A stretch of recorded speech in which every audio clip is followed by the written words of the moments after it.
Hello student, ये हमारा ray optics का लेक्चर नंबर 18 है और पूरी उम्मीद है कि लेक्चर नंबर 1 से लेकर लेक्चर नंबर 17 तक आपने देखा होगा और हमारे वीडियोस के माध्यम से, लेक्चर्स के माध्यम से आपने पढ़ाई करी होगी और अपना नोट्स भी तैयार किए होगा, न्यूमेरिकल भी आप लगा रहे होंगे।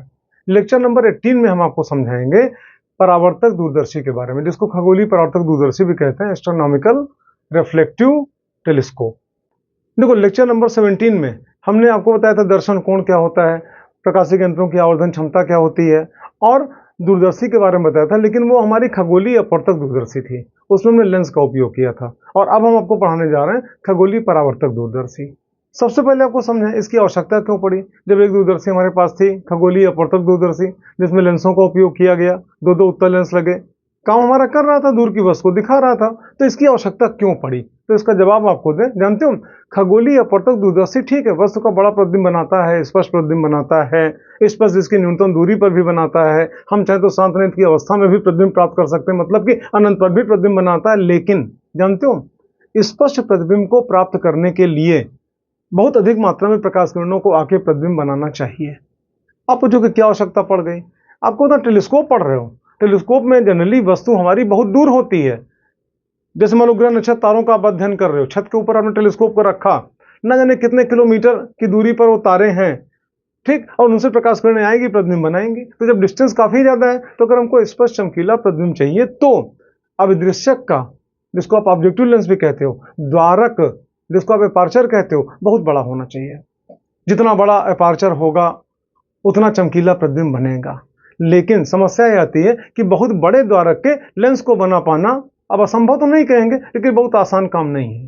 तो ऐसी कंडीशन में हम बड़े द्वारक के अवतल दर्पण को जरूर बना सकते हैं। तो ऐसी कंडीशन में बड़े द्वारक के अवतल दर्पण का उपयोग करते हुए एक दूरदर्शी बनाई गई और जिसको हम कहते हैं खगोलीय परावर्तक दूरदर्शी। आप सामने देखना, ये हमने दर्पण लिया। कौन सा दर्पण? आप खुद ही पहचान रहे हो, अवतल दर्पण, कॉन्केव मिरर। एक बार आपको फिर समझें, अभी हमने आपको बताया, अपने ध्यान में आप रखना कि बड़े द्वारक के लेंस को बना पाना बहुत आसान काम नहीं है, जबकि बड़े द्वारक के दर्पण को हम बना सकते हैं। और जितने बड़े द्वारक का दर्पण बनाएंगे प्रतिबिंब हमारा उतना चमकीला बनेगा। इसीलिए बड़े द्वारक के अवतल दर्पण का उपयोग करके एक दूरदर्शी बनाएंगे, जिसको हम क्या कहते हैं? खगोलीय परावर्तक दूरदर्शी। तो आप यहाँ पे देखना, ये हमने अवतल दर्पण लिया जिसका द्वारक बहुत बड़ा है। द्वारक का मतलब क्या? यहाँ से लेकर यहाँ तक की ये दूरी, इसी को हम अपर्चर कहते हैं, इसी को द्वारक कहते हैं। ठीक, वस्तु बहुत अधिक दूरी पर है, वस्तु का नाम क्या? A B.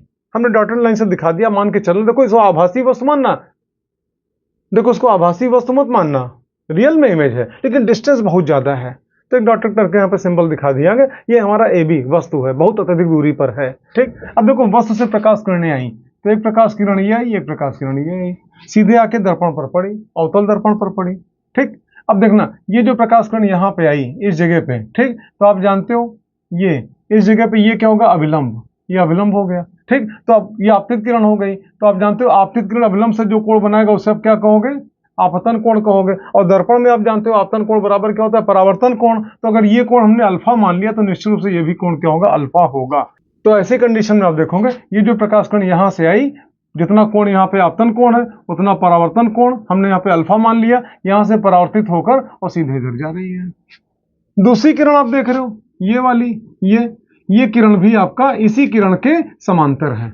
और आप जानते हो वे प्रकाश किरणें जो मुख्य अक्ष के समांतर तो नहीं होती हैं, देखो यही मुख्य अक्ष है, ये वे प्रकाश किरणें जो मुख्य अक्ष के समांतर तो नहीं होती हैं, परंतु आपस में समांतर होती हैं, दर्पण से परावर्तित होकर फोकस तल पर कहीं केंद्रित होती हैं। तो ऐसी कंडीशन में आप देखना यहाँ पे, जैसे आप देखो यहाँ से लेके और यहाँ तक की दूरी, ठीक है, मान लो अगर आपका यहाँ पे आर है, तो ऐसी कंडीशन में आप देखना, मान लो इस दर्पण का यहाँ पे फोकस है, ये आप देखो एफओ लिखा हुआ है, एफ ओ यहाँ पे लिखा हुआ। ठीक, तो ऐसी कंडीशन में आप देखो जो प्रकाश किरणें आई परावर्तित हुई और सारी की सारी किरणें यहाँ पे सेंट्रलाइज होंगी फोकस पे। आप यूं कह सकते हो फोकस बिंदु तो यहाँ पे है, यहाँ पे किसी तल की कल्पना कर लें, उसको हम क्या बोलेंगे? फोकस तल। तो आप जानते हो सारी किरणें जितनी भी, अगर कोई की और किरण आई ऐसे यहाँ पे, तो ये भी यहीं से होकर गुजरेगी ऐसे, इस प्रकार से जितनी भी किरणें आप जानते हो आएंगी, मतलब वे सभी प्रकाश किरणें जो मुख्य अक्ष के समांतर तो नहीं है परंतु आपस में समांतर हैं, दर्पण से परावर्तित होकर फोकस तल पर कहीं केंद्रित होंगी। फोकस तल कहाँ पे होता है? फोकस पे होता है। यहाँ पे एक तल की हम कल्पना कर लें, सारी किरणें यहीं पे सेंट्रलाइज होंगी। हमने क्या किया? सेंट्रलाइज होने नहीं दिया किरणों को। आप पूछोगे इसका मतलब क्या? हमने यहाँ पे एक समतल दर्पण लगा दिया तिरछा। आपको फिर समझाएं, अगर ये समतल दर्पण ना लगाएं तो सारी किरणें यहाँ पे आएंगी, यहाँ पे फोकस हो जाएंगी। हमने प्रकाश किरणों को यहाँ पे पहुंचने ही नहीं दिया, उसके पहले ही रास्ते में एक समतल दर्पण लगा दिया ऐसे, जो कि हॉरिजॉन्टल से लगभग 45 डिग्री, हम इस एंगल की बात कर रहे हैं, ये एंगल लगभग कितना 45 डिग्री, ठीक, जो कि हॉरिजॉन्टल से लगभग 45 डिग्री पे झुका हुआ है। तो ऐसी कंडीशन में आप देखना, अब जो प्रकाश किरणें यहाँ पे जा रही थी, यहाँ प्रतिबिंब बनाती, प्रतिबिंब का नाम हमने यहाँ पे A double dash B double dash यहाँ पे दे रखा है, ठीक है। अब वो प्रकाश किरणें इसी समतल दर्पण से परावर्तित हो जाएंगी और यहाँ पे वही नियम लगेगा, आपतन कोण बराबर परावर्तन कोण। आप जानते हो समतल दर्पण है, जब हमने येलो कलर से लाइन खींचा, ये क्या कहलाएगा, इस बिंदु पर अभिलंब कहलाएगा। और ऐसी कंडीशन में आप यहाँ पे देखोगे, ठीक, जैसे ये किरण यहाँ पे आई, सीधे यहाँ आई ऐसे, और यहाँ से परावर्तित होकर इधर निकल गई, ये किरण यहाँ आई, यहाँ से परावर्तित होकर यहाँ पे निकल गई, दोनों परावर्तित किरणों ने यहाँ पे आपस में एक दूसरे को काटा और यहाँ पे प्रतिबिंब बना, ठीक। इस प्रतिबिंब का नाम यहाँ पे हमने दिया A डैश B डैश। आप देख रहे हो प्रतिबिंब यहाँ पे क्या, ना तो सीधा ना उल्टा, बल्कि प्रकार से क्या, बेड़ा बना। ये जो A डैश B डैश बना, ठीक, एक हमने यहाँ पे लेंस नीचे लगाया। आप पूछोगे लेंस क्यों लगाए, भाई हम अपनी आंखों से देखेंगे तो यहाँ पे तो हमको लेंस चाहिए, ठीक, तो एक हमने लेंस यहाँ पे लगाया, जिसको हम आईपीएस भी कहते हैं, नेत्रिका कहते हैं, अभिनेत्र लेंस कहते हैं, ठीक। और जानते हो ये A डैश B डैश इसके लिए वस्तु का काम करेगा। और ऐसा हमने सेट किया यहाँ पे कि जो हमारा ये A डैश B डैश है वो इस लेंस के, मतलब जिसको आप अभिनेत्र लेंस कहते हो, इसके फोकस पर बने। आप देखो यहाँ पे लिखा हुआ है FE। तो ऐसी कंडीशन में आप जानते हो फोकस पे रखी वस्तु का प्रतिबिंब कहाँ बनता है, अनंत पे बनता है। तो आप खुद यहाँ पे देखना, यहाँ से प्रकाश किरण ऐसे निकली, तो एक प्रकाश किरण आपका यहाँ पे देखो ऐसे ही निकली, प्रकाशिक केंद्र से गुजरी, ऐसे आर पार गुजर गई, और दूसरी मुख खच के समांतर आई जो इसके फोकस से गुजरी। आप जानते हो ये दोनों किरणें परस्पर यहाँ पे क्या समांतर है, इधर काटेंगे नहीं, उधर पीछे बढ़ाओगे काटेंगे नहीं, मतलब कि अंतिम प्रतिबिंब कहाँ बनेगा, अनंत पे बनेगा। अब अपना नेत्र यहाँ पे लगाओ, और जब नेत्र यहाँ पे लगाए तो आप जानते हो ये जो किरणें जा रही हैं ये परस्पर क्या समांतर हैं, मतलब अनंत पे जाके काटेंगी, मतलब कि आप जानते हो यह अवस्था क्या कहलाएगी, शांत नेत्र की अवस्था कहलाएगी। प्रतिबिंब कहाँ बनेगा, अनंत पे बनेगा। इस समय हमारी आंख बिल्कुल रिलैक्स कंडीशन में होगी, मांसपेशियां नेत्रलेंस के चारों ओर की क्या बिल्कुल ढीली होंगी, ठीक।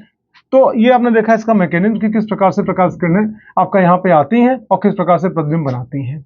एक बार फाइनली आपको फिर समझाएं, ये वस्तु हो गई अत्यधिक दूरी पर है, दूरी पर क्यों है, क्योंकि दूरदर्शी पढ़ रहे हो, दूर की वस्तु को दिखाएगी। यहाँ से प्रकाश किरणें आई ऐसे और ऐसे, ये दोनों प्रकाश किरणें मुख्य अक्ष के समांतर तो नहीं है, लेकिन आपस में समांतर हैं। दर्पण से यहाँ पे क्या परावर्तित हुई, और परावर्तित होकर फोकस यहाँ पे है, तो इसी जगह एक तल की कल्पना करो, वो फोकस तल कहलाएगा। फोकस तल पर यहाँ पे केंद्रित हो रही थी, लेकिन हमने केंद्रित होने नहीं दिया। उन प्रकाश किरणों के जो परावर्तित प्रकाश किरणें थी, उनके मार्ग में एक हमने दूसरा दर्पण लगाया, जिसका नाम यहाँ पे M2 है, और ये दर्पण क्या है, समतल दर्पण, प्लेन मिरर, वही दर्पण जिसको देख के अपने घर से आप निकलते हो बाहर, ठीक। अच्छा, उस दर्पण को हमने हॉरिजॉन्टल से 45 डिग्री का कोण बनाते हुए लगाया। तो ऐसी कंडीशन में क्या होगा, आप देखना कि दर्पण क्या करेगा, प्रकाश किरणों को वहां नहीं जाने देगा, यहीं से परावर्तित कर देगा। और जब यहीं से परावर्तित कर दिया और यहाँ पे लाके दोनों ने आपस में काटा, आपस में एक दूसरे को, ठीक, तो प्रतिबिंब यहाँ पे बना, इसका नाम क्या है, A डैश B डैश।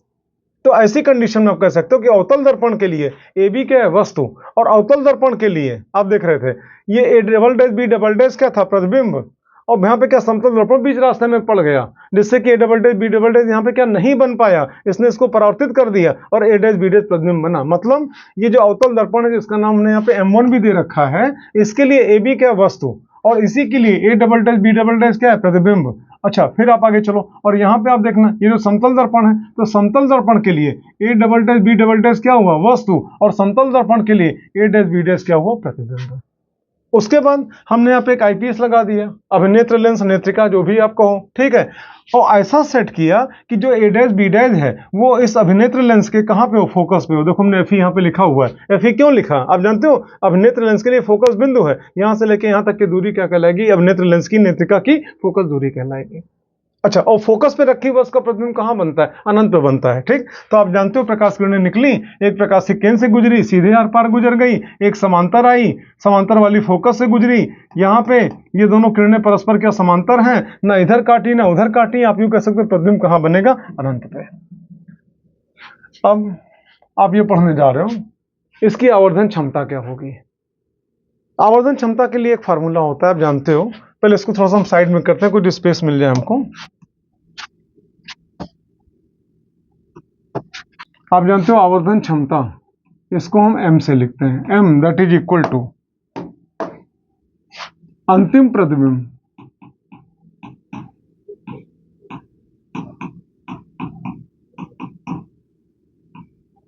अच्छा, अंतिम प्रतिबिंब का नाम क्या है यहाँ पे, a डैश b डैश, ये a डैश b डैश द्वारा नेत्र पर बनाया गया ठीक दर्शन कोण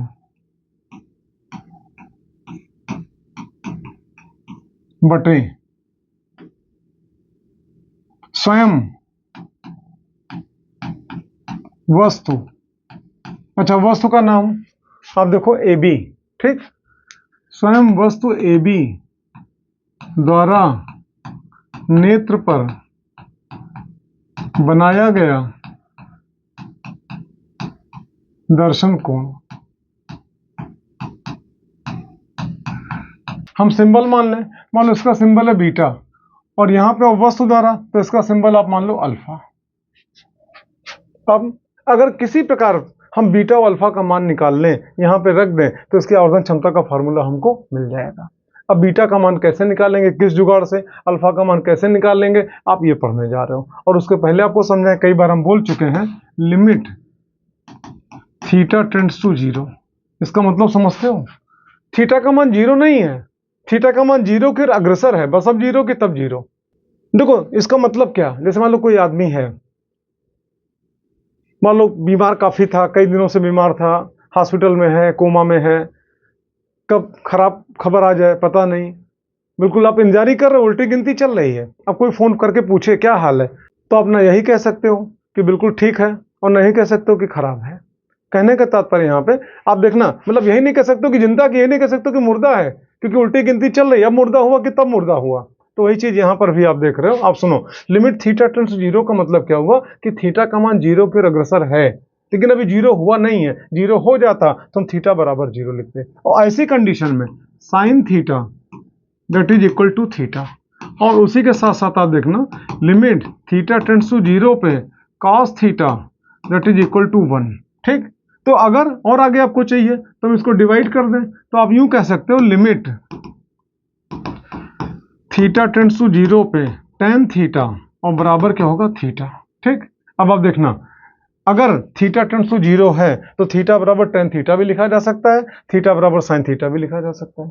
फिर आप पूछोगे कब क्या लिखेंगे, तो आपको फिर समझाएं, अगर हमको लंब और आधार मालूम है तो थीटा बराबर टेन थीटा लिख देंगे, अगर हमको लंब और कर्ण मालूम है तो थीटा बराबर साइन थीटा लिख देंगे, सब सही है, क्योंकि वस्तु बहुत दूर है। तो ऐसी कंडीशन में आप जानते हैं यहाँ पे हम अल्फा बीटा के मान को अति अल्पतम मान के चलेंगे, हम ये मान के चलेंगे कि जो हमारा बीटा है वो टेंड्स टू जीरो है, और उसी प्रकार जो हमारा अल्फा है और वो भी टेंड्स टू जीरो है। Limit beta tends to zero पे आप देखना, तो आप जानते हो बीटा बराबर क्या हो जाएगा, टेन बीटा। जरा पहले डायग्राम पे आओ, आप देखो बीटा का तात्पर्य क्या होता है, आप सुनो, अंतिम प्रतिबिंब ए डैश बी डैश द्वारा नेत्र पर बनाया गया दर्शन कोण। आप देखो अंतिम प्रतिबिंब कौन है, यही तो है, ए डैश बी डैश, और नेत्र कहाँ पे, ये, तो अंतिम प्रतिबिंब ने हमारे नेत्र पर कितना कोण बनाया, वही तो आपका बीटा कहलाएगा। अब देखो, जब कभी भी टेलीस्कोप में हम देखते हैं तो अपनी एक आंख बंद करके एक आंख से देखते हैं, अपने आंख को, नेत्र को हम इसी आईपीएस में, नेत्रिका में, अभिनेत्र लेंस में बिल्कुल सटा के देखते हैं। तो ऐसी कंडीशन में जो बीच की गैपिंग होती है, ये गैपिंग एक प्रकार से उपेक्षणीय होती है, तो अपनी सुविधा के लिए ये जो हमारा अभिनेत्र लेंस है, ये ठीक है, इसी को अपना नेत्र समझ लेंगे। तो ऐसी कंडीशन में आप देखना, ए डैश बी डैश यहाँ पे, ठीक, एक आप जानते हो यहाँ पे रेखा ये सीधे इस पे आई और दूसरी रेखा यहाँ पे ये आई, ठीक, यहाँ पे दोनों मिले तो ये जो कोण बना यही हमारा बीटा है, ठीक। और आप जानते हो कोण के सामने की भुजा लंब होती है, तो लंब के नाम पे कौन, ए डैश बी डैश, ठीक, और आधार के नाम पे कौन, ये हमारा। और अभी हमने आपको समझाया, क्योंकि प्रतिबिंब कहाँ बन रहा है, अनंत पे बन रहा है, इसका मतलब कि इसके लिए जो वस्तु है, मतलब ए डैश बी डैश कहाँ पे, इसके फोकस पर है, ठीक। तो ऐसी कंडीशन में यहां से लेकर यहां तक की दूरी क्या कहलाएगी, प्रथम फोकस दूरी किसकी, अभिनेत्र लेंस की, और इसको स्मॉल एफ से लिखा जाएगा। देखो फोकस बिंदु को कैपिटल एफ सफिक्स में स्मॉल ई इसके लिए, और फोकस दूरी को स्मॉल एफ और सफिक्स में स्मॉल ई क्यों लगा रहे हैं, फॉर आईपीस। तो ऐसी कंडीशन में आप देखोगे limit beta tends to zero पे बीटा बराबर टेन बीटा, बराबर लंब बटे आधार। तो आप आगे देखो, लंब के नाम पे कौन, ए डैश बी डैश, आप देखो ये, और आधार के नाम पे कौन, माइनस एफ ई। आधार का मतलब क्या, यहां से लेके और यहां तक की दूरी, इसको हम क्या बोलेंगे, माइनस एफ ई। एक सवाल आप हमसे पूछ सकते हो, माइनस चिन्ह क्यों लगवा रहे हैं, तो आपको फिर समझाएं। आप जानते हो वस्तु कहां पे रखा है, प्रथम मुख फोकस पर, और प्रथम मुख फोकस लेंस के किधर होता है, बाईं तरफ होता है, उत्तल लेंस के, और बाईं तरफ की दूरी किसमें, माइनस सिंबल के साथ, इसलिए यहाँ पे क्या, माइनस एफ ई, ये हो गया। अब उसके बाद फिर आप आगे देखना, अब हमको अल्फा का मान चाहिए। अल्फा मतलब क्या, स्वयं वस्तु ए बी द्वारा नेत्र पर बनाया गया दर्शन कोण। पहले डायग्राम में आप देखना, डायग्राम में वस्तु ए बी कहां पे है, आप सुनो, देखो वस्तु ए बी ये है, नेत्र हमारा यहां पर है। तो ऐसी कंडीशन में जानते हो क्या करते हैं, ये जो हमारा ऑब्जेक्टिव मिरर है, इसी को हम अपना नेत्र मान लेते हैं। आप पूछोगे ये कौन सी बात हुई, कभी इसको मान लिए कभी उसको मान लिए। तो आप ध्यान रखना, डेरिवेशन के समय कुछ परिस्थिति जन्य समझौता भी किया जाता है। यहाँ पे क्या समझौता किया जा रहा है, उसका बेस क्या है, पहले आपको समझाएं। देखो वस्तु बहुत दूर है, एक पहाड़ पे खड़े होकर दूसरे पहाड़ को आप देख रहे हो, एक पहाड़ पे टेलीस्कोप है और दूसरे पहाड़ पे वस्तु जिसको आप देख रहे हो, डिस्टेंस कई किलोमीटर्स में है। या अपने घर की छत पे आप इसको रखे हो, किसी ग्रह नक्षत्र तारे को आप देख रहे हो, कई किलोमीटर वहां पे डिस्टेंस है। तो कहने का तात्पर्य इतना ज्यादा ये डिस्टेंस है, इतना ज्यादा है कि उसकी तुलना में ये डिस्टेंस एक प्रकार से क्या है, उपेक्षणीय है। तो ऐसी कंडीशन में सुविधा हेतु हम इसी को अपना नेत्र मान लेंगे, और जब इसको अपना नेत्र आप मान लोगे तो फिर आप आगे देखना, जब ये अल्फा हो ये भी अल्फा है, तो हमको कोण ही तो चाहिए अल्फा का मान। आप एक काम करो, यहाँ पे देखना, ये जो सामने देख रहे हो यहाँ पे A double dash B double dash, ये ठीक, अगर ये कोण अल्फा है तो उसके सामने A double dash B double dash क्या, लंब, तो लंब के नाम पे क्या हुआ, A double dash B double dash, और बटे आधार, तो आधार के नाम पे यहां से लेके और यहां तक की दूरी आप जानते हो कहां बना, इसके फोकस तल पे बना। इसका मतलब कि आप जानते हो ये बिंदु इसका क्या है, फोकस है, और यहां से लेके फोकस तक की दूरी को क्या कहेंगे, इसकी फोकस दूरी, तो हमने इसको क्या लिख दिया, प्लस एफ। ठीक, आप देखना अल्फा, ये अल्फा, कोण के सामने भुजा लंब, लंब का नाम A double dash B double dash, बटे आधार, आधार मतलब यहां से लेकर और यहां तक की दूरी। ठीक, तो इस दूरी को हमने यहाँ पे क्या किया, आप देखना, आप जानते हो ये बिंदु एक प्रकार से इसका क्या, फोकस है, क्योंकि आप जानते हो फिर हमको कहना पड़ेगा, वे सभी प्रकाश किरणें जो मुख्य अक्ष के समांतर तो नहीं होती हैं, परंतु आपस में समांतर होती हैं, दर्पण से परावर्तित होकर फोकस तल पर कहीं केंद्रित होती हैं। तो ऐसी कंडीशन में आप देखना यहाँ पे, ठीक, ये यहाँ पे क्या, फोकस तल है, अगर फोकस तल है तो पक्का ये बिंदु क्या है, फोकस है ये। ठीक, तो यहां से लेके यहां तक की दूरी क्या कहलाएगी, इस ऑब्जेक्टिव मिरर की फोकस दूरी। स्मॉल एफ से लिखेंगे, दाईं तरफ है प्लस के साथ लिखेंगे, ये आपका हो गया। अब आवर्धन क्षमता एम आपने देखा बराबर क्या होता है, बीटा अपन अल्फा। तो आप देखो M that is equal to beta upon alpha, equal लगाया, बीटा का मान ये निकला ये, तो बीटा का मान यहां पे रखा, ठीक, अपान किया, फिर अल्फा का मान ये निकला, अल्फा का मान यहां पे रखा। अब आप आगे देखना, डबल बटे के नाते प्लस एफ ओ ऊपर चला जाएगा, तो प्लस एफ ओ ऊपर चला गया, माइनस एफ ही नीचे आ गया। अच्छा यहाँ पे आप देखना, यहाँ पे क्या हो जाएगा, A dash B dash upon A double dash B double dash, ये लाइन आपकी निकल के आई है। अब आगे देखो कैसे सॉल्व करें। आपको बताएं, ये जो मिरर है M2 समतल दर्पण, अभी हमने आपसे क्या कहा था कि इसको हमने हॉरिजॉन्टल से लगभग 45 डिग्री झुका के रखा है। तो ऐसी कंडीशन में आप जानते हो ये बिंदु उसका क्या कहलाएगा, अभिलंब, आपतन कोण बराबर क्या, परावर्तन कोण। ठीक, तो जानते हो क्या होता है, ये जो ए डैश बी डैश है मतलब कौन, ये, ठीक, और ये जो A double dash B double dash है ये, ठीक, ये दोनों लंबाई में लगभग बराबर होंगे। तो आप देखो A dash B dash approximately equal to A double dash B double dash, और जब दोनों बराबर होंगे तो ये दोनों एक प्रकार से क्या हुए, कैंसिल हो गए। ठीक, और जब कैंसिल हो गए, जब कैंसिल हो गए तो फिर आप देखो m बराबर क्या निकला, minus F O upon F E, ये निकला आवर्धन क्षमता का फार्मूला। इस प्रकार से आपने देखा खगोलीय परावर्तक दूरदर्शी की आवर्धन क्षमता का फार्मूला क्या होगा, m that is equal to minus F O upon F E. लेकिन ध्यान रहे तब होगा जब अंतिम प्रतिबिंब कहाँ बने, अनंत पे बने, मतलब शांत नेत्र की अवस्था में बने। और आपको समझाएं, अक्सर जब हम किसी भी टेलीस्कोप के माध्यम से किसी भी वस्तु को देखते हैं तो हमारी कोशिश होती है कि प्रतिबिंब हमेशा शांत नेत्र की अवस्था में ही बने, क्योंकि उस समय हमारा नेत्र बिल्कुल रिलैक्स कंडीशन में होता है, नेत्रलेंस के चारों तरफ की मांसपेशियां बिल्कुल ढीली होती हैं, कोई जोर, कोई तनाव, कोई दबाव हमारे नेत्र पर नहीं पड़ता है, और हम जितनी देर तक चाहें वस्तु को बिल्कुल रिलैक्स कंडीशन में होकर और हम देख सकते हैं। ये जो मिरर है, यहाँ पे हमने गोली मिरर लिया है, लेकिन गोली मिरर अगर हम लेते हैं तो जो प्रतिबिंब बनता है उसमें गोली विपथन का दोष उत्पन्न हो जाता है। आप हमसे पूछोगे गोली विपथन का दोष क्या होता है। जैसे कोई लेंस है ऐसे, ठीक, ये, और मान लो प्रकाश किरण है इधर से आई ये, और एक प्रकाश किरण ये आ रही है। हम आपको गोली विपथन का दोष समझाने जा रहे हैं, जिसको आप बोलते हैं स्फेरिकल एब्रेशन। आप देखना, देखो ये जो किरण है ये वाली, ठीक, ये आप जानते हो दर्पण के एकदम किनारे पे है, तो इसको हम बोलते हैं सीमांत किरणें, मार्जिनल रेज। सीमांत किरणें क्यों? बिल्कुल सीमा का अंत, थोड़ा सा और ऊपर से आओ तो शायद इसके ऊपर पड़ेंगे भी नहीं दर्पण पर, ठीक। ये दर्पण है मेरा ऐसे, आप देखना, तो इसको हम क्या बोलते हैं? सीमांत किरणें। अच्छा, ये जो है ये वाली, इसको हम बोलते हैं उपाक्षीय किरणें। उपाक्षीय क्यों? मुख्य अक्ष ये है ना, मुख्य अक्ष से लगभग सटके जा रही, तो इसको हम बोलते हैं उपाक्षीय किरणें। और लेंस की विशेषता होती है, जानते हो, ये जो उपाक्षीय किरणें परावर्तित होकर और दूर कहीं सेंट्रलाइज होंगे यहाँ पे, और ये जो सीमांत किरणें ये नजदीक कहीं सेंट्रलाइज होंगी यहाँ पे। तो जो प्रतिबिंब बनेगा वो यहाँ से लेके यहाँ तक के बीच में फैल के बनेगा। आप जानते हो प्रतिबिंब की स्पष्टता कम हो जाएगी, कुछ धुंधला बनेगा, साफ नहीं दिखेगा, अस्पष्ट दिखेगा, जो कि प्रतिबिंब का एक दोष है। और ये दोष दर्पण हो चाहे लेंस हो, उसकी गोली आकृति के कारण होता है। इसीलिए इस प्रकार के दोष को हम क्या बोलते हैं? गोली विपथन या स्फेरिकल एब्रेशन। देखो, जानते हो, अगर हम गोलाकार दर्पण लेंगे तो इस प्रकार से गोली विपथन का दोष उत्पन्न हो सकता है। तो वर्तमान में क्या करते हैं? गोली विपथन के दोष को दूर करने के लिए ये जो गोलाकार हमारा मिरर है, ठीक है, इसको हम यहाँ पे ऐसे लेते हैं, ये पैराबोलिक शेप में, और पैराबोलिक शेप में यानी परवलयाकार दर्पण लेते हैं। जिससे क्या होता है कि सीमांत और उपाक्षीय, जो भी हमने परिचय कराया था, ये दोनों प्रकार की किरणें एक ही बिंदु पर लगभग जाके केंद्रित होती हैं, जिससे कि गोली विपथन का दोष समाप्त हो जाता है, और साथ ही साथ वर्ण विपथन का दोष भी बहुत कम हो जाता है। एक टॉपिक हम आपको समझाने जा रहे हैं, कैसेग्रेन दूरबीन, जिसको आप कैसेग्रेन दूरदर्शी भी कह सकते हो सकता है आपकी बुक में ना भी हो, लेकिन इतना पढ़ाई कर चुके हो कि आप इसको आसानी से समझ सकते हो, इसलिए हम आपको समझाने जा रहे हैं। आप देखना, इसमें ये हमने एक दर्पण लिया बड़ा सा, जिसका द्वारक बहुत बड़ा है, ठीक, ये आप कह सकते हो ऐसे, ये दर्पण है। अच्छा, बीच में एक होल है यहाँ पे, इस जगह पे, यहाँ पे कौन सा दर्पण है? अवतल दर्पण। आप देखो ऐसे, ये इधर पॉलिश वाला पोर्शन है, इधर से वस्तुएं दिखाई पड़ेंगे, ठीक। तो जिस किसी सुदूर स्थित वस्तु को देखना हो, जिस किसी ग्रह को, नक्षत्र को, तारे को, या कुछ भी आपका दूर स्थित किसी पहाड़ पे, किसी पेड़ पौधे को, जिसको भी देखना हो, आप जानते हो इसका मुंह घुमा के आप इधर की तरफ करो।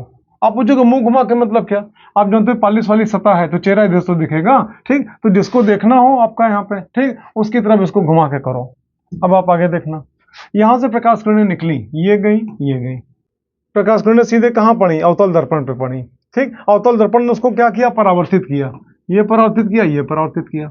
अच्छा, यहां पे जानते हो हमने सेकेंडरी मिरर लगा रखा है, ये आपका primary mirror, main mirror, objective mirror, जो भी कह लो, और ये सेकेंडरी मिरर है, ये भी मिरर है, ठीक। अब आप आगे देखना, जब प्रकाश किरणें इसके ऊपर पड़ी ऐसे, यहाँ पे आई, तो आप जानते हो पॉलिश वाली सतह इधर है, चमकदार सतह इधर है, तो इसने प्रकाश किरणों को परावर्तित कर दिया। ये प्रकाश किरणें पड़ी तो इसने क्या किया? परावर्तित कर दिया, और दोनों परावर्तित प्रकाश किरणें यहाँ पे जाके सेंट्रलाइज हो रही हैं, ठीक। तो यहाँ पे आप नेत्रिका लगाओ, वही अभिनेत्र लेंस, एक छोटा सा उत्तल लेंस जिसका द्वारक बहुत छोटा हो, फोकस दूरी बहुत कम हो, ठीक, और इधर अपना नेत्र लगाओ ऐसे, ये ऐसे, ठीक। और यहाँ से आप वस्तुओं को देख पाओगे, जो वस्तु काफी अत्यधिक दूरी पर है, अगर आप चाहो तो इसके माध्यम से देख सकते हो। इसी को हम बोलते हैं कैसेग्रेन दूरबीन बोलते हैं, या इसी को आप कैसेग्रेन दूरदर्शी भी कह सकते हो। अच्छा, अभी हमने डिस्कशन किया था इसके पहले, विपथन का नाम लिया था गोली विपथन। देखो, गोली विपथन का दोष जानते हो, लेंस हो चाहे दर्पण हो, उसके गोली आकृति के कारण उत्पन्न होता है। जैसे आपको समझाएं, ये ऐसे, ये, ठीक, ये इसका मुख्य अक्ष, प्रिंसिपल एक्सिस, ठीक। तो जो किरण यहाँ पे आई, कहाँ? दर्पण के एकदम किनारे। लेंस में भी दोष पाया जाता है, लेंस के बिल्कुल किनारे अगर आई तो इसको हम जानते हो क्या बोलते हैं? मार्जिनल रेज, या इसको बोलते हैं सीमांत किरणें, सीमा का बिल्कुल अंत, मतलब एकदम बॉर्डर लाइन। अगर इसके ऊपर से अगर आवे तो शायद इस पर पड़ेगी भी नहीं और सीधे ही गुजर जाएगी। तो सीमांत किरणें लेंस है तो लेंस के निकट, अगर दर्पण हो दर्पण के निकट कहीं केंद्रित होती हैं। अच्छा, वहीं पे उपाक्षीय किरणें अगर आवे, आप पूछोगे उपाक्षीय कौन सी किरण होती है? मुख्य अक्ष के समांतर हो, उसके नजदीक हो, ठीक। तो ये किरणें जानते हो और दूर कहीं केंद्रित होंगी, ऐसे, ये यहाँ पे और ये यहाँ पे, ठीक, ऐसे। तो हम चाहेंगे कि प्रतिबिंब बिल्कुल आपका एक ही जगह बने, लेकिन आप जानते हो यहां से लेके और यहां तक ऐसे फैल के प्रतिबिंब बनता है, जो कि प्रतिबिंब का एक प्रकार से क्या दोष है। और ये दोष लेंस की गोली आकृति के कारण उत्पन्न होता है। इसी दोष को हम क्या बोलते हैं, गोली विपथन। पहले कोर्स में था, हो सकता है अब आपके कोर्स में ना भी हो। जानकारी होनी चाहिए, इसलिए हम जानकारी केवल शॉर्ट में देके हम आगे निकल रहे हैं। एक दोष और होता है जिसको हम बोलते हैं वर्ण विपथन, जिसको हम बोलते हैं क्रोमेटिक अबरेशन। आप पूछोगे ये क्या होता है। देखो, सूर्य की श्वेत प्रकाश किरणें, आप जानते हो श्वेत प्रकाश that is the mixture of 7 colour, वेविग्योर या बैनी या पीनाला। तो मान लो कोई वस्तु है सफेद रंग से प्रकाशित है, किसी लेंस या दर्पण से हमने उसका प्रतिबिंब बनाया, तो अक्सर जो प्रतिबिंब बनता है उसमें जानते हो 7 रंगों की प्रकाश किरणें एक ही जगह फोकस नहीं हो पाती हैं, बल्कि बिखर के फोकस होती हैं। तो ऐसी दशा में जो प्रतिबिंब बनता है वो हमारा श्वेत रंग का नहीं बनता है। प्रतिबिंब के किनारे कुछ ना कुछ आपका रंगीन वहां पे क्या रेखाएं या घेरे दिखाई पड़ते हैं, जो कि प्रतिबिंब का एक दोष है। और इसी दोष को हम क्या बोलते हैं, वर्ण विपथन। पहले कोर्स में था, संभवतः अब आपके कोर्स में नहीं होगा। अगर होगा भी तो इतनी जानकारी पर्याप्त है। 2 प्रकार के दोष होते हैं प्रतिबिंब में, एक गोली विपथन और दूसरा वर्ण विपथन। गोली विपथन क्या होता है, गोली आकृति के कारण होता है। वर्ण विपथन क्या होता है, 7 रंगों की प्रकाश किरणें एक ही जगह फोकस नहीं हो पाती हैं, अलग अलग जगहों पे फोकस होती हैं, जिससे कि प्रतिबिंब में दोष उत्पन्न हो जाता है। और इसी दोष को आप क्या बोलते हो, वर्ण विपथन। इस प्रकार से आपने देखा खगोलीय परावर्तक दूरदर्शी हमने आपको समझाया, फिर कैसेग्रेन दूरदर्शी भी आपको समझाया, जिसको दूरबीन भी कह सकते हो। अब हम आगे चलते हैं आपको समझाने के लिए माइक्रोस्कोप, जिसको आप क्या कहते हो, सूक्ष्मदर्शी। और सूक्ष्मदर्शी भी 2 प्रकार की होती है, एक सरल सूक्ष्मदर्शी और एक संयुक्त सूक्ष्मदर्शी। आपके सिलेबस में संयुक्त सूक्ष्मदर्शी है, हम वो शुरू करने जा रहे हैं। नेक्स्ट हेडिंग इसके बाद कंपाउंड माइक्रोस्कोप। देखो, कंपाउंड माइक्रोस्कोप हम डायग्राम बना के आपको दिखाते हैं कैसे क्या होता है। पहले इसकी संरचना आप समझना। अच्छा, उसके पहले आपको बताएं इससे हम करते क्या है। जैसा कि नाम है सूक्ष्मदर्शी, अति सूक्ष्म वस्तुओं को बड़ा करके दिखाता है। देखने के नाम पे तो हैंडलेंस से भी आप देख सकते हो, लेकिन जितना गुना बड़ा करके हैंडलेंस बनाएगा प्रतिबिंब, उससे कहीं ज्यादा गुना बड़ा करके प्रतिबिंब ये दिखाता है। तो जब कोई वस्तु है, मान लो 3 गुना 4 गुना 5 गुना करके देखना है, तो हैंडलेंस का उपयोग कर लेंगे। 10 गुना 12 गुना 15 गुना करके देखना है, तो ऐसी कंडीशन में कंपाउंड माइक्रोस्कोप का उपयोग करते हैं। इसमें 2 लेंस का उपयोग करते हैं। कैसे लगा होता है आप समझना। एक हमने ऐसे लाइन खींचा, स्ट्रेट लाइन ऐसे, ठीक। अब हम एक लेंस लेंगे, देखना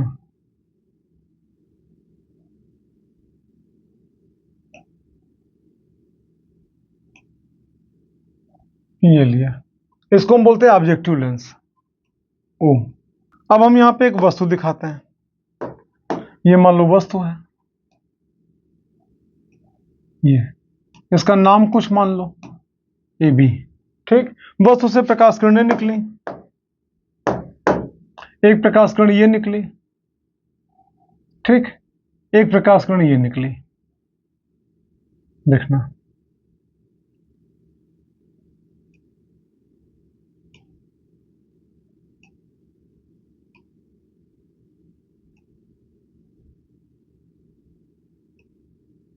ऐसे, ठीक।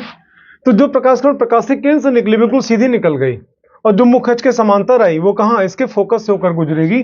आप यूं कह सकते हो, यहां से प्रकाश किरण निकली और यहां पे कहीं आपस में दोनों मिले और प्रतिबिंब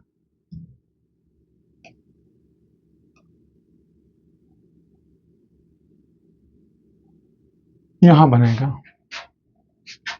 चलो, तो प्रतिबिंब बना के दिखाएं। ये प्रतिबिंब बना, ये इसका नाम ए बी, तो आप इसका नाम A1 और इसका नाम B1 अगर आप चाहो तो मान सकते हो। और ध्यान देना, ये जो बिंदु है इसका फोकस कहलाएगा FO। ओ क्यों लिखा, ऑब्जेक्टिव लेंस है ना, ठीक। इसका फोकस बिंदु है, और यहां से लेके यहां तक की दूरी क्या कहलाएगी, फोकस दूरी। आप यूं कह सकते हो, यहां इसके लिए वस्तु कौन है AB, और इसके लिए प्रतिबिंब कौन है A1 B1। वस्तु की दूरी U से, प्रतिबिंब की दूरी V से, फोकस दूरी स्मॉल f से। अब इसके बगल में एक दूसरा लेंस लगाएंगे, आपको बेहतर समझ में आ जाए। हम थोड़ा कलर चेंज कर दे रहे हैं, आप देखना एक दूसरा लेंस यहां पे लगाने जा रहे हैं ऐसे,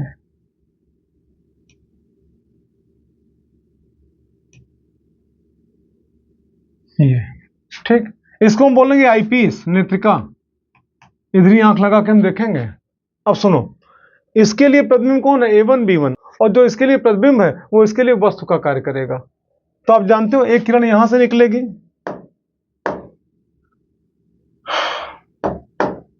समांतर, ये ऐसे एक किरण यहां से निकलेगी, प्रकाशिक केंद्र से गुजरी, ऐसे ये जो प्रकाशिक केंद्र से गुजरी बिल्कुल सीधी गुजर गई, और जो यहां से गुजरी कहां, मुख्य अक्ष के समांतर, वो इसके फोकस से होकर गुजरेगी। तो आप आगे देखना,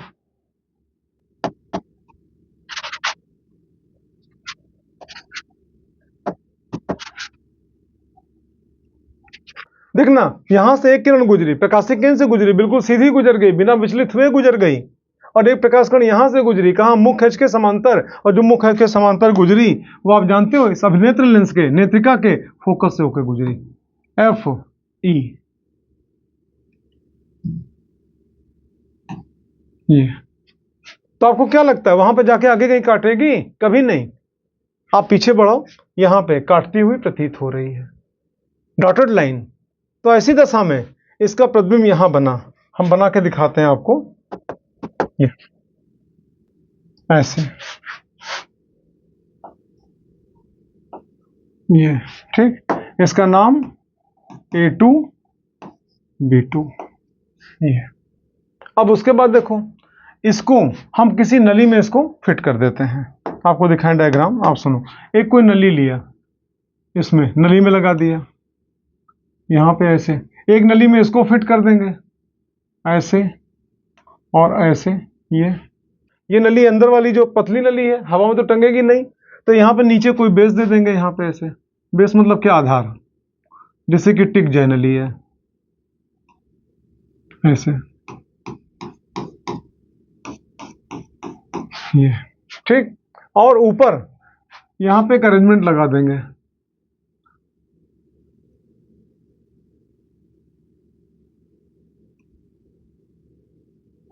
ये ठीक, और एक नॉब टाइप का अरेंजमेंट यहां पे होगा। जानते हो इस व्यवस्था को हम कहते हैं रैकपिनियन अरेंजमेंट, या हिंदी में कहते हैं दंतुर दंड चक्र व्यवस्था। ये नॉब लगी है, नॉब घुमा घुमा के हम चाहे तो उसको उधर खिसका सकते हैं, या उल्टा नॉब घुमा के हम चाहे तो उसको इधर ला सकते हैं। यानी नॉब घुमा के आवश्यकता अनुसार अदृश्यक लेंस कैपिटल हो और नेत्रिका कैपिटल ई के बीच की दूरी को बढ़ाई या घटाई जा सकती है, और बढ़ाने घटाने से प्रतिबिंब की स्थिति बदलेगी A2 B2 की। जिस प्रकार हमको देखना होगा उस प्रकार से हम यहाँ पे यूज करेंगे। अब आप आगे देखना, हमको इसकी आवर्धन क्षमता चाहिए, मैग्नीफाइंग पावर। और आवर्धन क्षमता का फार्मूला क्या होता है, अंतिम प्रतिबिंब द्वारा नेत्र पर बनाया गया दर्शन कोण और बटे स्वयं वस्तु द्वारा नेत्र पर बनाया गया दर्शन कोण। और उसके पहले आपको दिखाएं, पहले देखो यहाँ पे नेत्र कहाँ है आपका। आप सुनो, अपना नेत्र यहाँ पे लगाओ, ऐसे, ये ठीक, ये ठीक। जब यहां से आप देखोगे तो फिर यहां पे प्रतिबिंब आपको दिखाई पड़ेगा। आप जानते हो माइक्रोस्कोप ने क्या किया, वस्तु का एक बड़ा प्रतिबिंब बनाया, चाहे वो प्रतिबिंब वस्तु यानी AB से और दूर ही क्यों ना बने, लेकिन इस बड़े प्रतिबिंब ने आपके नेत्र पर बड़ा दर्शन कोण बनाया, जिससे कि वस्तुएं आपको बड़ी दिखाई पड़ने लगेंगी। अब हमको इसका आवर्धन क्षमता चाहिए, जिसको कैपिटल M से लिखते हो। तो उसके लिए आप जानते हो अंतिम प्रतिबिंब A2 B2 द्वारा नेत्र पर बनाया गया दर्शन कोण और बटे करके फिर स्वयं वस्तु द्वारा नेत्र पर बनाया गया दर्शन कोण। तो कैसे निकालेंगे, उसके लिए थोड़ा हमको स्पेस चाहिए, हम डायग्राम को छोटा करके किनारे करते हैं। अब देखना,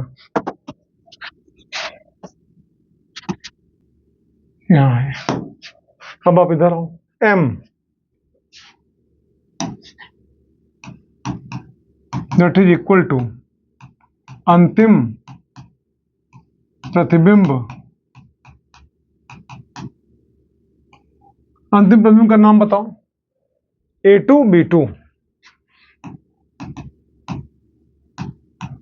द्वारा नेत्र पर बनाया गया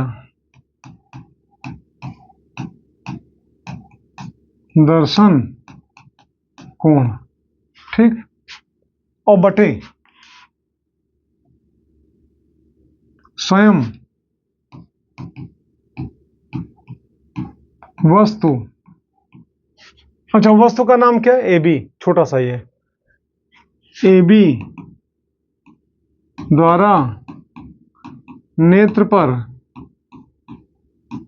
बनाया गया दर्शन कोण। ठीक, हम सिंबल कुछ मान लें, मान लो इसका सिंबल हमने मान लिया बीटा, ये, और इसका सिंबल हमने मान लिया अल्फा। ठीक, तो किसी प्रकार हम अल्फा बीटा का मान निकाल लें, यहां पे रख दें, आवर्धन क्षमता निकल आएगी। अब कैसे निकालें, थोड़ा सा हमको स्पेस चाहिए, इसको थोड़ा सा हम और छोटे में ला रहे हैं, आप देखना।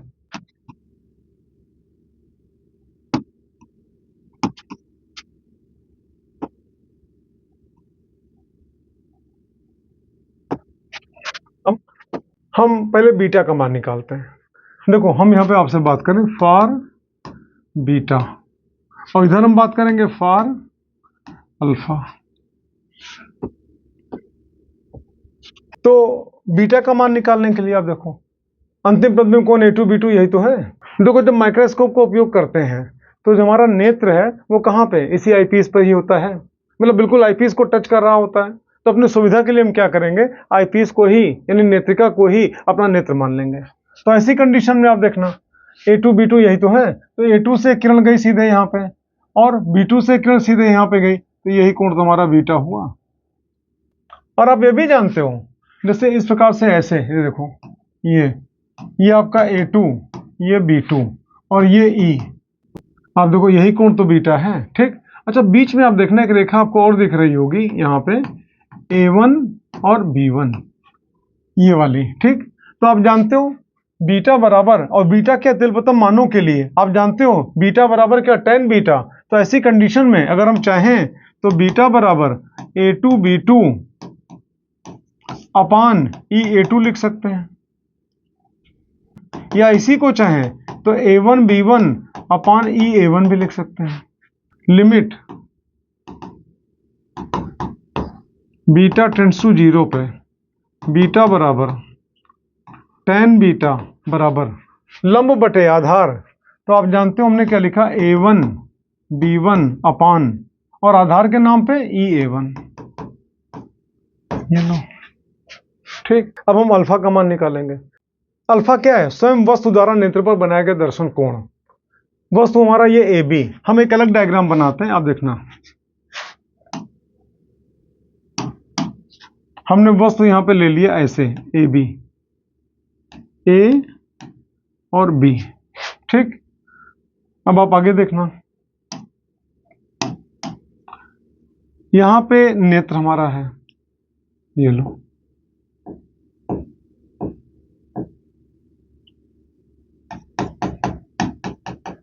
ये मान लो हमारा नेत्र है ऐसे। ठीक, तो आप जानते हो यहां से एक किरण गई सीधे नेत्र पे, ये, और एक किरण यहां से गई सीधे नेत्र पे। ठीक, बीच में जो कोण बना यही तो अल्फा कहलाएगा। अच्छा, अल्फा के अति अल्पतम मानों के लिए आप जानते हो लिमिट अल्फा टेंड्स टू 0 पे अल्फा बराबर tan अल्फा बराबर, आप जानते हो कोण के सामने भुजा क्या, लंब, लंब का नाम क्या AB, और आधार आपका यहाँ पे ये। ठीक, अच्छा, और आगे सुनो, जानते हो यहाँ पे हमने कंडीशन लगाई है कि जब वस्तु द्वारा नेत्र पर बनाए गए दर्शन कोण का आकलन करोगे तो वस्तु को स्पर्श दिशा की न्यूनतम दूरी पर होना चाहिए, मतलब 25 सेंटीमीटर की दूरी पर होना चाहिए। आप हमसे कह सकते हो कि ये बात आपने उसमें तो नहीं कही थी दूरदर्शी में, तो दूरदर्शी में इसलिए नहीं कहा था कि दूरदर्शी में उसका नाम ही है दूरदर्शी। वस्तु हमारा बहुत दूर है, तो जब बहुत दूर है तो 25 सेंटीमीटर की कंडीशन लगाने की कोई आवश्यकता ही नहीं है। लेकिन यहाँ पे क्या सूक्ष्मदर्शी है, छोटी वस्तु है, तो छोटी वस्तु को ऐसे करके नहीं देखोगे, ऐसे करके देखोगे ना, नजदीक लाके देखोगे ना, तो इतना नजदीक मत ले आओ कि 25 सेंटीमीटर से कम दूरी हो जाए। इसलिए आपका यहाँ पे ये डिस्टेंस आपकी होनी चाहिए 25 सेंटीमीटर, जिसको आप किससे लिखते हो, कैपिटल डी से, और जो कि क्या, स्पर्श दिशा की न्यूनतम दूरी। तो फिर आप आगे चलो, कोण के सामने भुजा लंब, लंब का नाम क्या, AB, तो यहाँ पे हो गया AB, आधार, आधार की जगह पे D। इस प्रकार से आप देख रहे हो बीटा का मान निकल आया और अल्फा का मान निकल आया, और जब दोनों मान निकल आए तो हम यहाँ पे आवर्धन क्षमता के फार्मूले में रखेंगे, M की हमको वैल्यू मिल जाएगी। तो आप आगे देखना, फिर M that is equal to beta upon alpha. ठीक, और बीटा बराबर आप देखो A1 B1 अपान E A1, A1 B1 upon E A1। ठीक। अच्छा अल्फा, अल्फा बराबर AB अपॉन डी। ठीक। आप जानते हो डबल बटे के नाते डी ऊपर चला जाएगा, ई A1 नीचे आ जाएगा, तो यहाँ पे आप देखोगे M that is equal to A1 B1 upon AB into D upon E A1। ये आपने देखा। अब हम सारी वैल्यूज को रखेंगे और चिन्ह सहित रखेंगे। डायग्राम को ध्यान से देखना, A1 B1 अपॉन AB को हम रिप्लेस करना चाहते हैं। कैसे रिप्लेस करेंगे तरीका हम बता रहे हैं। डायग्राम को ध्यान से देखना, A1 B1 आपको दिख रहा है ना, और AB भी आपको दिख रहा है। आप यहाँ पे ट्रायंगल OAB तथा OA1 B1, ठीक, ध्यान से देखना। पहले O मतलब ऑब्जेक्टिव लेंस, AB O, और यहाँ पे क्या A1 B1, ये दोनों ट्रायंगल आपको समरूप दिख रहे होंगे। ध्यान देना, हमने समरूप कहा है, सर्वांगसम नहीं कहा है। सर्वांगसम को मतलब क्या, सर्व अंग सम, मतलब क्या भुजाएं भी बराबर कोण भी बराबर, तो सर्वांगसम कहा जाएगा। और समरूप में तो खाली डिजाइन बराबर होगी। तो ऐसी कंडीशन में अब देखो, अगर दोनों समरूप हैं, हम लिख दें यहाँ पे दोनों समरूप हैं, मतलब डिजाइन सेम है, आकार बराबर नहीं है, समरूप हैं, अतः ठीक। आप जानते हो अगर समरूप दो त्रिभुज है तो लंब और आधार में जो अनुपात पहले त्रिभुज में होगा, लंब और आधार में वही अनुपात दूसरे त्रिभुज में भी होगा। तो पहला त्रिभुज देखो OAB, OAB, इसमें लंब कौन है, AB, ठीक। अच्छा आधार कौन है, OA, that is equal to दूसरा त्रिभुज OA1 B1, इसमें लंब कौन है, A1 B1, और आधार कौन है, OA1, ये लो A1 B1 अपॉन OA1, ये हो गया। अब आप आगे देखना, AB मतलब क्या, वर्टिकल, OA मतलब हॉरिजॉन्टल, फिर यहाँ पे A1 B1 मतलब क्या, वर्टिकल, OA1 मतलब हॉरिजॉन्टल। तो आप यहाँ पे देख रहे हो वर्टिकल बटे हॉरिजॉन्टल बराबर वर्टिकल बटे हॉरिजॉन्टल। हम एक काम करेंगे, देखो यहाँ पे क्या लिखा है, A1 B1 अपॉन AB, तो यहीं से मान निकालो, A1 B1 upon AB that is equal to OA1 upon OA। तो फिर ऐसी कंडीशन में इस वैल्यू को अगर हम चाहें तो हम यहाँ पे फिट कर सकते हैं। आप यूं कह सकते हो A1 B1 अपॉन AB के इस मान को कैपिटल M के सूत्र में रखने पर, चलो रखो। आप जानते हो A1 B1 अपॉन AB के इस मान को हम समीकरण नंबर 1 में रखेंगे। आप यूं कह सकते हो substituting the value of A1 B1 upon AB in equation first. जब आप वैल्यू रखोगे यहाँ पे तो आप देखो क्या आएगा, M that is equal to A1 B1 upon AB, ठीक। तो इसकी जगह पे हमने ये रखा, जो मान निकला OA1 upon OA, OA1 upon OA, फिर इंटू है तो हमने इंटू लिखा, फिर यहाँ पे D अपॉन EA1 तो हमने D अपॉन EA1 कर दिया। अब आप आगे देखना फिर, तो M that is equal to OA1 upon OA into D upon EA1, ठीक। अब जानते हो क्या करेंगे, चिन्ह सहित मानों को रखेंगे। आप यूं कह सकते हो चिन्ह सहित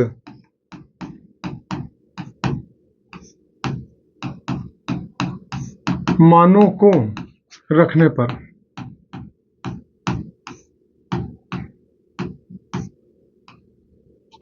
चलो, तो आप देखना M that is equal to OA1 मतलब अदृश्यक लेंस से प्रतिबिंब की दूरी किससे लिखते हैं, V से। तो यहां पे जानते हो क्या करेंगे, स्मॉल v लिखेंगे। दूरी किससे नाप रहे हैं, अदृश्यक लेंस से, तो सफिक्स में O लिखेंगे। और आप जानते हो इसके लिए प्रतिबिंब किधर है, दाईं तरफ है, और दाईं तरफ की दूरी किस सिंबल में, प्लस, तो यहाँ पे प्लस का सिंबल भी लगाएंगे।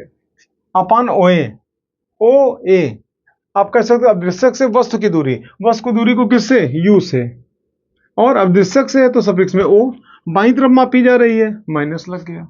फिर यहाँ पे N2 का सिंबल ये लग गया। फिर आप यहाँ पे आओ D, आप जानते हो D किसकी, नेत्रिका से और वस्तु की दूरी। तो नेत्रिका से वस्तु की दूरी आपका यहाँ पे, तो यहाँ पे क्या हुआ, डी लिखा तो लेकिन माइनस सिंबल के साथ। आप पूछोगे इसके पहले क्यों नहीं लगाया था, तो पहले हमने कहीं सिंबल का जिक्र नहीं किया, कहीं सिंबल नहीं लगाया, तो यहाँ भी नहीं लगाया। अब जब सब जगह लगा रहे हैं, यहाँ यहाँ सब सिंबल के साथ लिख रहे हैं, तो इसको भी सिंबल के साथ लिखेंगे। फिर आप आगे देखना अपान E A1, तो E A1 का मतलब समझे, ये नेत्रिका से और इसके लिए, नेत्रिका के लिए जो वस्तु है कौन, A1 B1, इसकी दूरी। ठीक, तो आप जानते हो वस्तु की दूरी को U से लिखते हैं, कहां से नाप रहे हैं, नेत्रिका से नाप रहे हैं, तो हम यहाँ पे क्या लिखेंगे, माइनस और UE। फिर आप आगे देखना, माइनस से माइनस रिमूव हो गया, तो इस प्रकार से आपका निकलेगा M that is equal to minus VO upon UO into D upon UE। ये एक फार्मूला निकला।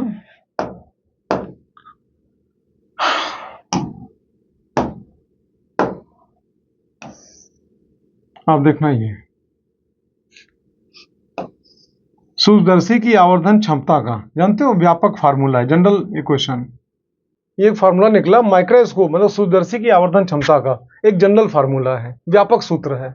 आप पूछोगे व्यापक सूत्र क्यों, इसी फार्मूले की सहायता से आप आवर्धन क्षमता तब भी निकाल सकते हो जब अंतिम प्रतिबिंब A2 B2 कहां बने, स्पर्श जिसकी न्यूनतम दूरी पर बने। और इसी फार्मूले की सहायता से आवर्धन क्षमता तब भी निकाल सकते हो जब अंतिम प्रतिबिंब कहां बने, अनंत में बने, मतलब श्रांत नेत्र की अवस्था में। उन दोनों केसेस को भी हम शुरू करने जा रहे हैं। तो इसके बाद फिर आप पढ़ोगे केस फर्स्ट, और केस फर्स्ट में हम आपको पढ़ाने जा रहे हैं कि सूक्ष्मदर्शी यानी माइक्रोस्कोप की आवर्धन क्षमता तब क्या होगी जब अंतिम प्रतिबिंब A2 B2 स्पर्श जिसकी न्यूनतम दूरी मतलब कैपिटल D पर बनता है। तो आप देखने जा रहे हो केस फर्स्ट में, जब अंतिम प्रतिबिंब A2 B2 स्पर्श जिसकी न्यूनतम दूरी पर बने, कहां से, नेत्रिका से, तो आप यूं कह सकते हो फॉर आईपीस या नेत्रिका हेतु।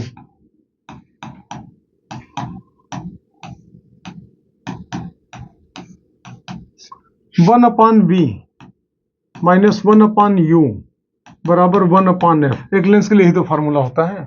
अब इसी को हम चेंज करेंगे किसके लिए, आईपीस के लिए। तो आप जानते हो अंतिम प्रतिबिंब कहां बन रहा है, स्पर्श जिसके न्यूनतम दूरी बन रहा है 25 सेंटीमीटर पे, जिसको D से लिखा जाता है। तो आप जानते हो 1/B की जगह पे आप क्या लिखोगे, 1/D, और वो भी किसमें, माइनस सिंबल के साथ, क्योंकि आप जानते हो अंतिम प्रतिबिंब यही तो है, नेत्रिका यही तो है, और इसके किधर बन रहा है, बाईं तरफ, और बाईं तरफ की दूरी किस सिंबल में, माइनस सिंबल में, माइनस लिख दिया गया। फिर माइनस 1/U, तो U क्या, वस्तु की दूरी। आप जानते हो नेत्रिका के लिए वस्तु कौन है, A1 B1 किधर है, बाईं तरफ है, तो यहाँ पे क्या लिखेंगे, UE, और वो भी आगे माइनस का सिंबल। क्यों, क्योंकि नेत्रिका के बाईं तरफ है वस्तु। भाई अब देखो नेत्रिका के लिए वस्तु कौन है, A1 B1, और नेत्रिका के लिए प्रतिबिंब कौन है, A2 B2। तो प्रतिबिंब कितनी दूर बन रहा है, कैपिटल D दूरी बन रहा है। तो ऐसी कंडीशन में आप यहाँ पे देखोगे, आप सुनो यहाँ पे माइनस 1/D कर दिया गया। अच्छा, फिर बराबर यहाँ पे आ जाओ, अब 1/F, तो यहाँ पे क्या हो जाएगा, F की जगह पे F ही, वो भी कौन सा, प्लस सिंबल के साथ। क्यों, आप जानते हो उत्तल लेंस की फोकस दूरी हमेशा प्लस सिंबल के साथ व्यक्त की जाती है। तो ऐसी कंडीशन में आप देखोगे, आप इसको सॉल्व करो, तो आप जानते हो minus 1/D minus minus plus 1/UE that is equal to 1/FE। ये हो गया। अब जानते हो हमको UE का मान निकालना है, और UE का मान निकाल के हम यहाँ पे रख देंगे। चलो, तो 1/UE को हमने यहीं पे रोक लिया, और 1/D जो माइनस में लिखा है इसको हमने इधर भेज दिया, तो 1/FE और प्लस 1/D। अब यहाँ पे क्या हो गया, D इंटू FE, ये एलसीएम हो गया। तो ऐसी कंडीशन में आप देखोगे यहाँ पे FE से FE कैंसिल, D बचा, तो ऊपर यहाँ पे क्या, D हो गया, फिर प्लस हुआ। अब यहाँ पे D से D कैंसिल, FE बचा, तो यहाँ पे FE हो गया। तो ये किसका मान निकला है, आप देखो UE that is equal to यहाँ पे DFE upon D plus FE, ये मान निकला। ठीक, अब UE के इस मान को आप उस इक्वेशन में रखो, व्यापक सूत्र में। आप जानते हो UE के इस मान को जब इसमें रखेंगे तो आप यूं कह सकते हो फॉर जनरल फार्मूला, आप सुनो, M that is equal to minus VO upon UO और इंटू D अपान, और यहाँ पे क्या हो जाएगा, UE। ठीक, और UE की वैल्यू कितनी निकली, आप देखो, बराबर DFE अपान, और यहाँ पे क्या हो जाएगा, D प्लस FE, ऐसे।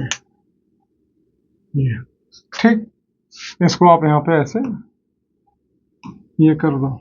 ठीक, तो फिर आप आगे देखना, M that is equal to minus VO upon UO। ठीक, आप आगे चलो, D ऊपर और डी यहाँ पर भी, तो अगर आप चाहो तो डी डी कैंसिल भी कर सकते हो, चाहे बाद में कैंसिल कर देना। चलो यहाँ पे डी और यहाँ पे D plus F E upon D into F E, D से डी कैंसिल। अब आप आगे देखना, तो m that is equal to minus V O upon U O, ठीक। और यहां पे फिर आपका हो जाएगा d plus F E upon F E. उम्मीद है कि शायद आप हमारे साथ नोट्स तैयार कर रहे होगे। आप अगर चाहो तो स्क्रीनशॉट आप ले सकते हो। फिर हम आगे चलते हैं, स्पेस बनाते हैं थोड़ा सा।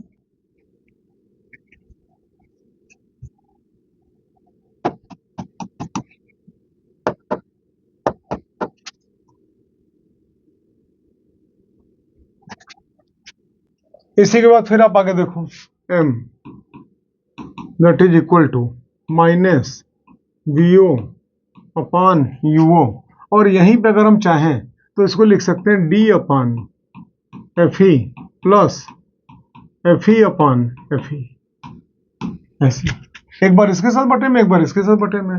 और आप जानते हो एफ ई अपान एफ ई कैंसिल हो गया, तो इस प्रकार से यहाँ पे हो जाएगा m that is equal to minus V O upon U O, और यहाँ पे हो जाएगा d upon F E plus 1, ठीक। या चाहो तो 1 को पहले कर दो, उसको बाद में कर दो।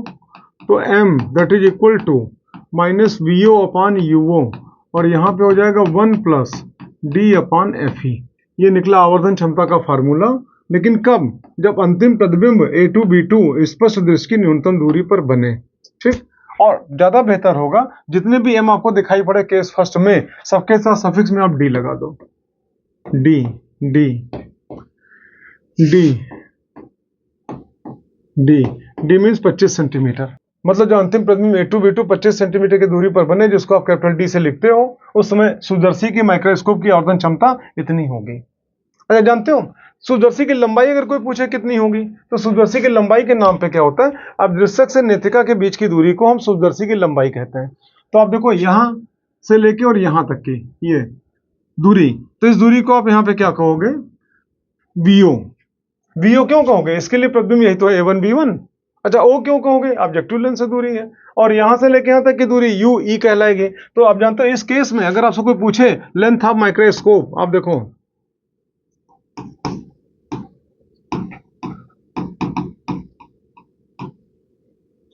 ठीक, इस केस में, ठीक। तो आप जानते हो L सफिक्स में D that is equal to VO plus UE, ये। और जहां पे UE का मान आप निकाल चुके हो पहले ही, आपका वही तो आपने मान यहाँ पे रखा था UE का, ये सामने, ठीक। इस प्रकार से आपने केस फर्स्ट देखा। आपको फिर समझाएं, ये सामने डायग्राम बना हुआ है। अंतिम प्रतिबिंब में अब नेत्रिका से लेके यहाँ तक की दूरी कितनी, कैपिटल D है इस समय। आप यूं कह सकते हो ये नेत्रिका और ये अंतिम प्रतिबिंब, ये दूरी D है, और उस समय सूक्ष्मदर्शी की आवर्धन क्षमता इतनी होगी और सूक्ष्मदर्शी की लंबाई इतनी होगी। अब हम चलते हैं केस सेकंड पे। केस सेकंड में हम ये देखेंगे कि शांत नेत्र की अवस्था में, आप पूछोगे शांत नेत्र की अवस्था का मतलब क्या, कि जब अंतिम प्रतिबिंब कहाँ बने, अनंत पे बने, उस समय हमारे नेत्रलेंस के चारों की मांसपेशियां बिल्कुल शांत ढीली सी होती हैं, कोई तनाव, कोई जोर, कोई दबाव नहीं होता है। उस समय इसकी आवर्धन क्षमता कितनी होगी, हमको ये देखना है। तो चलते हैं केस नंबर सेकंड।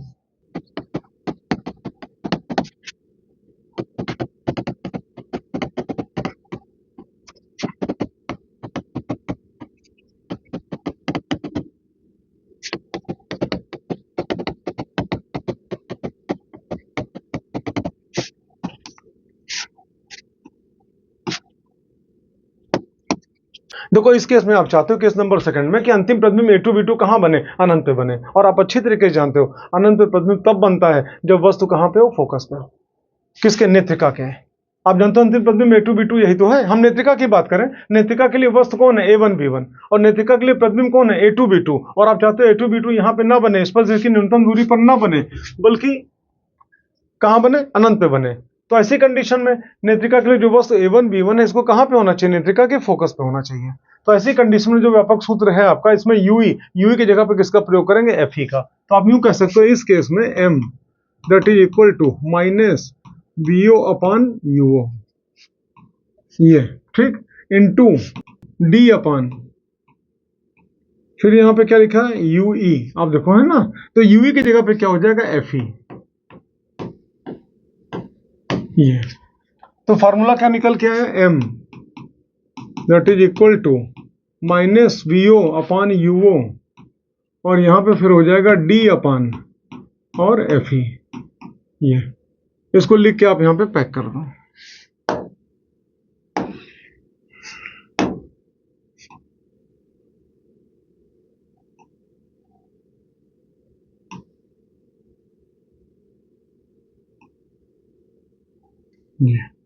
ठीक। अच्छा, एक काम जरूर करना, सफिक्स में इस बार आप यहाँ पे इनफाइनाइट लगाओगे। इनफाइनाइट क्यों? क्योंकि अंतिम प्रद्युम्न कहाँ बन रहा है? अनंत पे बन रहा है। अच्छा, इस केस में अगर आपसे कोई पूछे कि सूक्ष्मदर्शी की आवर्धन क्षमता तो निकल आई, सूक्ष्मदर्शी की लंबाई आप बताओ, तो आप जानते हो अच्छी तरीके से L that is equal to अवदृश्यक से नेत्रिका के बीच की दूरी।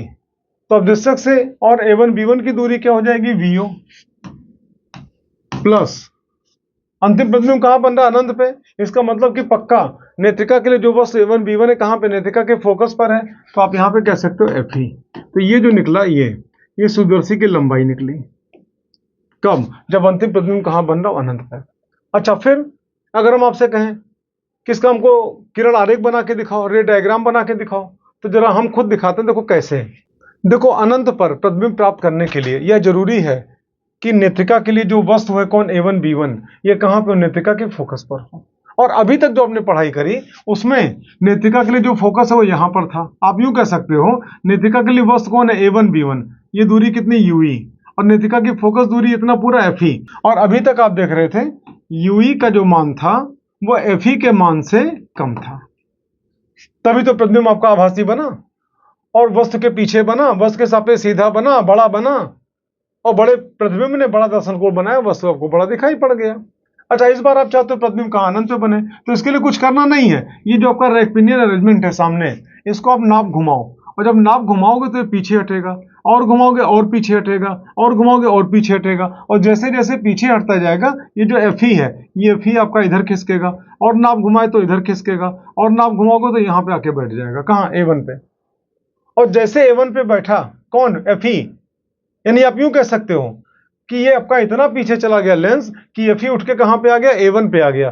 तो ऐसी दशा में आप जानते हो अब इसके लिए वस्तु की दूरी A1 B1 की दूरी फोकस दूरी के बराबर हो गई, वो अंतिम प्रतिबिंब कहां बन जाएगा? अनंत पे बन जाएगा। तो ऐसी कंडीशन में आपको समझाने के लिए थोड़ा सा हम स्पेस बना के और समझाने जा रहे हैं डायग्राम, आप देखना। ठीक है, इसको हमने हटाया लेंस, ये हटाया, ये हटा,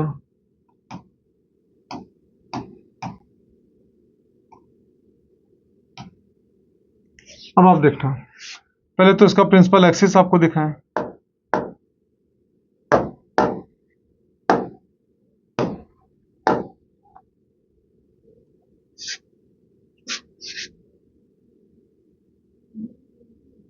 ये प्रिंसिपल एक्सिस हो गई। ठीक। अब अभी तक नेत्रिका यहां पे थी, अब नेत्रिका को और पीछे बनाएंगे।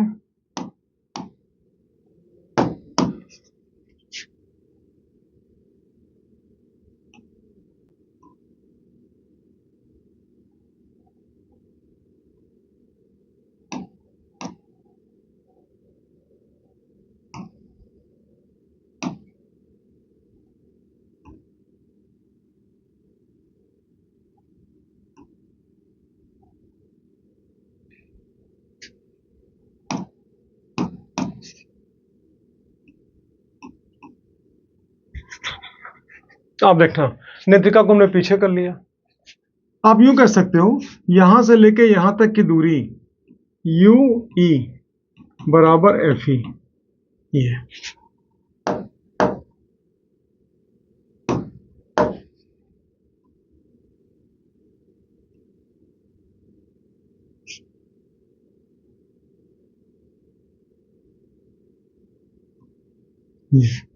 मतलब नेत्रिका के लिए वस्तु कौन है? A1 B1। तो नेत्रिका के लिए वस्तु A1 B1 की दूरी UE का मान FE के मान के बराबर हो गया। तो निश्चित रूप से प्रतिबिंब कहां बनेगा? अनंत पे। कैसे बनेगा आप देखना। नेत्रिका के लिए वस्तु कौन? A1 B1 तो है, तो एक प्रकाश किरण निकली, समांतर गई। आपको बेहतर समझ में आ जाए, हम कलर चेंज करके आपको दिखा दें। आप देखना, एक प्रकाश किरण यहां पे क्या समांतर आई,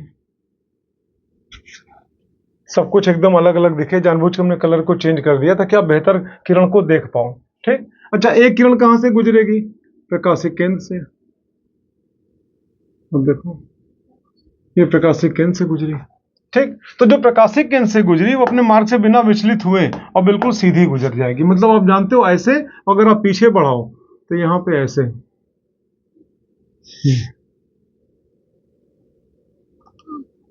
ऐसे। अच्छा, जो प्रकाश किरण मुख्य अक्ष के समांतर आई वो कहां से गुजरेगी? इसके फोकस से गुजरेगी। तो इसके फोकस से गुजारा आपने,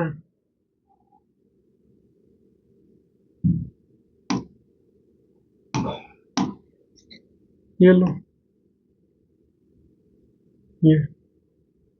ठीक, अगर इसको आप पीछे बढ़ाओगे तो ये भी ऐसे।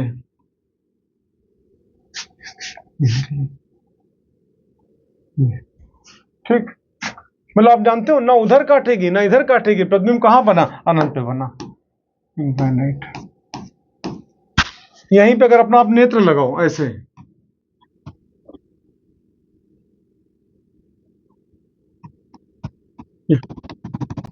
ऐसे। ठीक, तो प्रतिबिंब कहां दिखेगा? अनंत पे। और यही अवस्था क्या कहलाती है? श्रांत नेत्र की अवस्था। जब प्रतिबिंब कहां बने? अनंत पे बने। और तब बनेगा जब यूवी का मान एफई के मान के बराबर होगा। और साथ ही साथ आप देखना, इस कंडीशन में माइक्रोस्कोप की लंबाई क्या होगी? यहां से लेके यहां तक की दूरी। तो कैसे? यहां से लेके यहां तक की दूरी कितनी है? वीओ। ये, क्योंकि इसके लिए प्रतिबिंब कौन है? A1 B1। और जो इसके लिए प्रतिबिंब है वो उसके लिए क्या? वस्तु का काम कर रहा है। और ये दूरी कितनी? एफई। तो आप यूं कह सकते हो यहां पे माइक्रोस्कोप की लंबाई कितनी हो जाएगी? VO plus FE. इस प्रकार से इस चैप्टर को आपने देखा। अगर आपको लगता है कि आपके लिए यूजफुल है, हमारी मेहनत आपके लिए सार्थक है, कुछ भी काम आ सकती है, तो आप सिर्फ इतना करना, आपके जितने भी क्लासमेट हैं उनके पास तक इस चैनल के लिंक को जरूर पहुंचाना। मेरी पूरी कोशिश है कि फिजिक्स के लिए कहीं अन्यत्र आपको ना जाना पड़े, बेहतर क्वालिटी में हम आपको पूरी की पूरी फिजिक्स आपको उपलब्ध कराएंगे। रे ऑप्टिक्स अभी खत्म नहीं हुई है, इसमें भी 2 लेक्चर आपको और मिलेंगे। लेक्चर नंबर 19 में इसी चैप्टर माइक्रोस्कोप टेलीस्कोप का न्यूमेरिकल आपको लगवाएंगे। और लेक्चर नंबर 20 में पूरे रे ऑप्टिक्स में जितने भी सिलेक्टेड क्वेश्चन होंगे हम कोशिश करेंगे उसको कवर करने की। इसके बाद हम वेव ऑप्टिक्स शुरू करना चाहते हैं और हम चाहते हैं कि उसको लाइव पढ़ाएं। आपको कमेंट करके बताना है कि हमारा इसी प्रकार का रिकॉर्डेड लेक्चर ही आपको चाहिए या लाइव पढ़ाना हम शुरू करें। आप कमेंट करके बताना, हम वेट करेंगे।